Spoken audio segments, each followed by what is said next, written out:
जय गुरुदेव।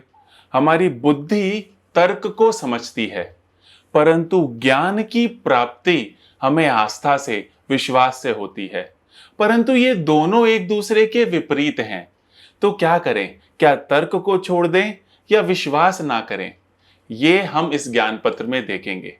मेरा नाम रोहित मित्तल है। हम हर रोज आपको गुरुदेव का दिया हुआ एक ज्ञान पत्र देते हैं। अगर आप यहाँ नए हैं तो चैनल को सब्सक्राइब करें और बेल आइकन को प्रेस करें। आज का हमारा ज्ञान पत्र संख्या 305 और उसका शीर्षक है तर्क और आस्था। गुरुदेव कहते हैं कि जो जाना हुआ है, जो तुम जानते हो, उसकी चर्चा करना तर्क है, और जो अनजान है, अज्ञात है, उसकी ओर अग्रसर होना आस्था है। तर्क नित्य का नियम है, परंतु आस्था एक अपूर्व साहसिक अभियान है।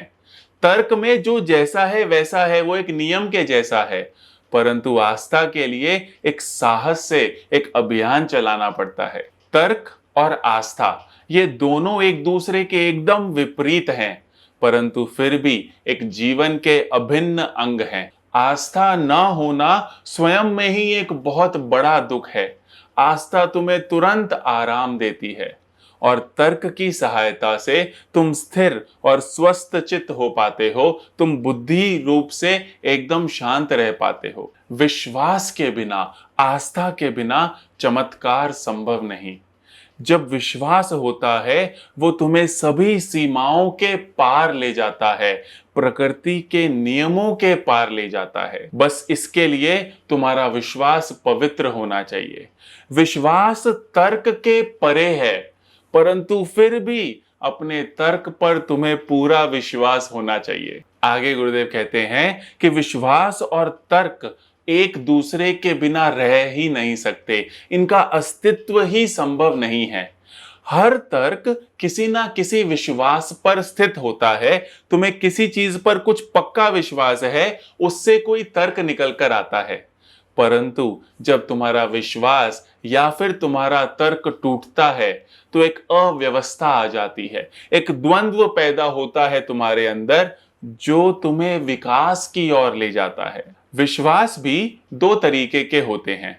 पहला वो जो भय के कारण, लोभ के कारण या असुरक्षा के कारण होता है। तुम्हें कुछ चाहिए, इसीलिए तुम उन पर विश्वास करते हो। तुम्हें डर लगता है या असुरक्षित महसूस होता है, इसलिए विश्वास करते हो।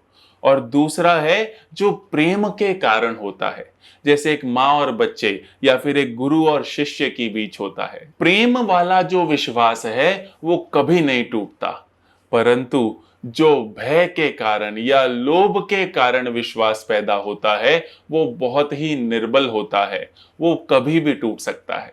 एक नास्तिक जो होता है वो तर्क पर आश्रय लेता है, वो तर्क से गेम खेलता है पूरा। और जो आस्तिक होते हैं वो विश्वास पर आश्रित रहते हैं।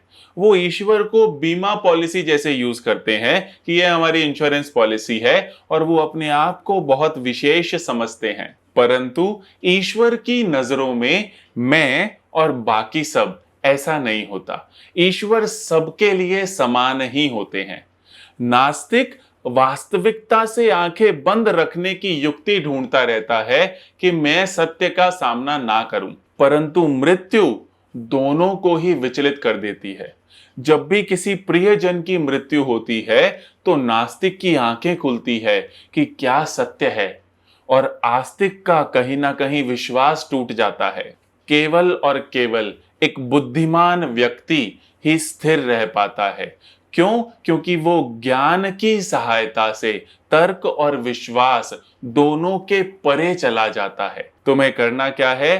तर्क में, तुम्हारी बुद्धि में और विश्वास में, हृदय में एक संतुलन बनाकर चलना है। इस ज्ञान पत्र को हमारे साथ देखने के लिए बहुत बहुत धन्यवाद। वीडियो को ज़रूर से लाइक करें। रोज़ ऐसे ज्ञान पत्र सुनना चाहते हैं तो चैनल को सब्सक्राइब करें, और जितना हो सके इस ज्ञान को अपने मित्रों और परिवारजनों के साथ फैलाएं।